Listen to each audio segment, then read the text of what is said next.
नमस्ते, जय श्री राम। स्वागत है आपका हमारे इस वीडियो के अंदर। इस वीडियो के अंदर हम बात करने वाले हैं समुद्र मंथन क्या था, उसमें से क्या क्या चीज़ें बाहर निकली। एक छोटी सी जानकारी इस वीडियो के अंदर, क्योंकि दोस्तों सनातनी संस्कृति के हमारे जो बिंदु हैं उन्हें स्पर्श करना बहुत ज़रूरी है। क्योंकि आजकल की यंग जनरेशन के कई बच्चे ये पूछने लगे हैं कि लक्ष्मण कौन था। हमें अपनी जड़ों को याद रखना होगा, ज़मीन याद रहनी चाहिए, क्योंकि चिड़िया कितनी उड़े आकाश, दाना है धरती के पास। तो बात करेंगे इस बारे में। वीडियो को लाइक कर दें और चैनल को सब्सक्राइब कर दें, अभी कर दें, क्योंकि हो सकता है बाद में आप वीडियो की भावनाओं में खो जाएं और सब्सक्राइब करना भूल जाएं। तो दोस्तों समुद्र मंथन के बारे में बात करते हैं। देवताओं को कहीं से पता चला कि समुद्र के अंदर एक मटकी के अंदर भर करके अमृत छुपा हुआ है। अमृत को पीने के बाद में वो आदमी कभी भी नहीं मरता है, वो अमर हो जाता है हमेशा के लिए।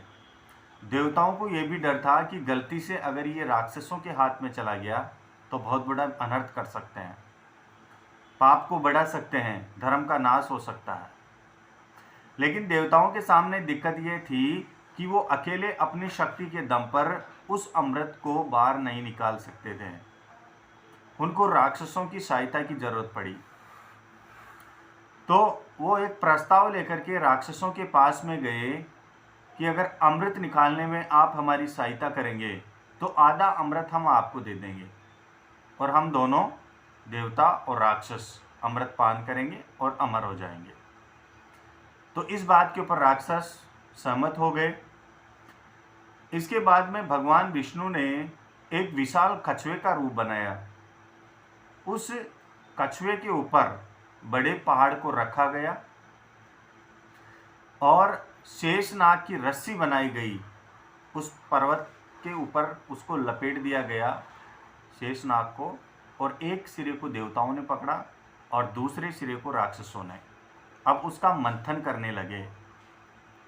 तो जैसे बिलोने का मंथन करने के बाद में घी ऊपर आ जाता है, उसी प्रकार समुद्र के अंदर छुपी हुई कई सारी चीजें बाहर आने लगी। इसी दौरान एरावत नाम का हाथी निकला, जिसको इंद्र ने अपने पास में रख लिया। चंद्रमा उसी में से निकला, भगवान शिव ने अपने मस्तक पर लगा लिया। उसी में से वानर राज बाली की पत्नी तारा निकली, जिसको बंदरों के राजा बाली ने अपने पास में रख लिया। लक्ष्मी भी उसी में से निकली, जिसको भगवान विष्णु ने अपने पास में रख लिया। सबके अंत में एक मटके में भर करके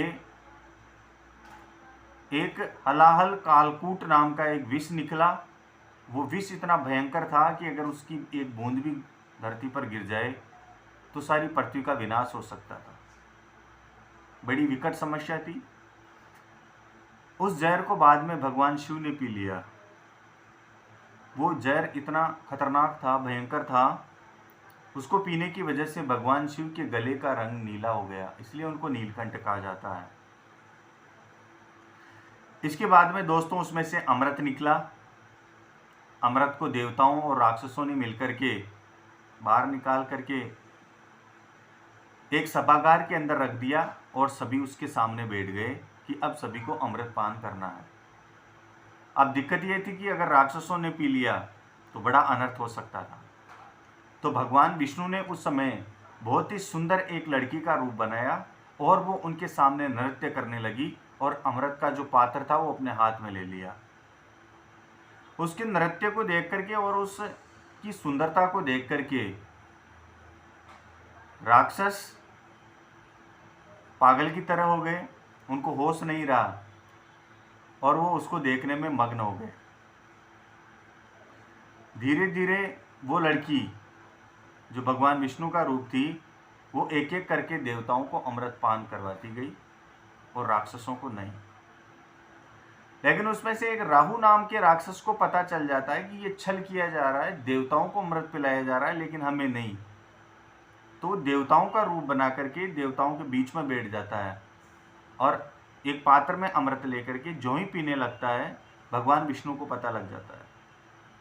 तो भगवान विष्णु ने सुदर्शन चक्र से उसकी गर्दन काट दी, तो उसका जो अमृत था वो उसके गले तक आ गया। गले तक आने की वजह से उसका ये जो ऊपर वाला हिस्सा है वो अमर हो गया। तो ये समुद्र मंथन की कथा है जो हमारे शास्त्रों के अंदर प्रचलित है। सनातनी संस्कृति के और भी कई टॉपिक के बारे में बात करेंगे अगले वीडियो में। तब तक के लिए जय श्री राम।